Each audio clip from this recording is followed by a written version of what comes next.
ગીર સોમનાથ જિલ્લાના ઉના નગરપાલિકાના ભાજપના હોદ્દેદારોના નામની જાહેરાત થઈ। ખૂબ ચર્ચિત રાજલ બારોટને કોઈ સ્થાન ન મળ્યું હોવાની વાત છે। ઉના નગરપાલિકા પ્રમુખ અને ઉપપ્રમુખની વરણી પણ કરવામાં આવી, જ્યાં પ્રમુખ તરીકે હર્ષાબેન ભોળાભાઈ રાઠોડની પસંદગી કરવામાં આવી। ઉપપ્રમુખ પદે મિતેશભાઈ હરકિશનભાઈ શાહની વરણી કરવામાં આવી, જ્યારે કારોબારી ચેરમેન તરીકે ઘનશ્યામ જોશીને જવાબદારી સોંપાઈ છે।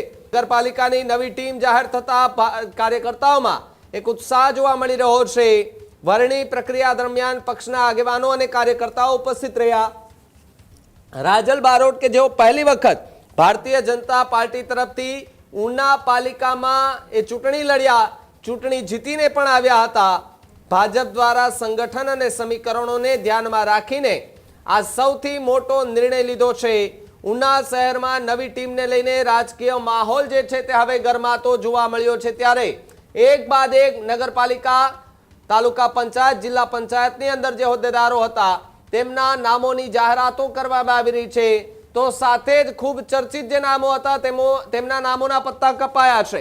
એટલે કે જે નામો પર સતત ચર્ચાઓ થતી હતી કે આ નામની વરણી થશે, આ નામ જે છે એટલે કે આ ચહેરો છે તેમને ભારતીય જનતા પાર્ટી મેદાને ઉતારશે, પરંતુ નામોની એક બાદ એક જાહેરાતો થતાની સાથે જ હવે એ બધા જ સમીકરણો જે છે તે ઊંધા પડી રહ્યા છે।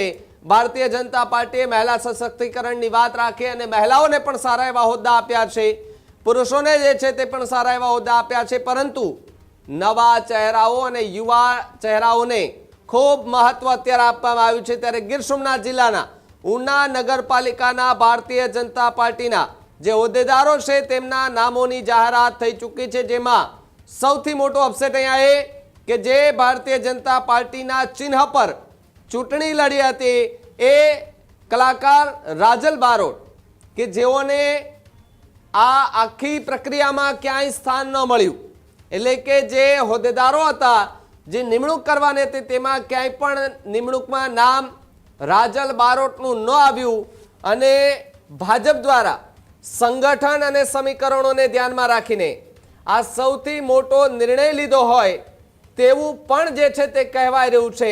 હજુ સુધી તમે અમારી ચેનલને સબસ્ક્રાઇબ નથી કરી તો અત્યારે જ ન્યૂઝરૂમ ગુજરાતને સબસ્ક્રાઇબ કરો, ફેસબુક અને ઇન્સ્ટાગ્રામ પર ફોલો કરો।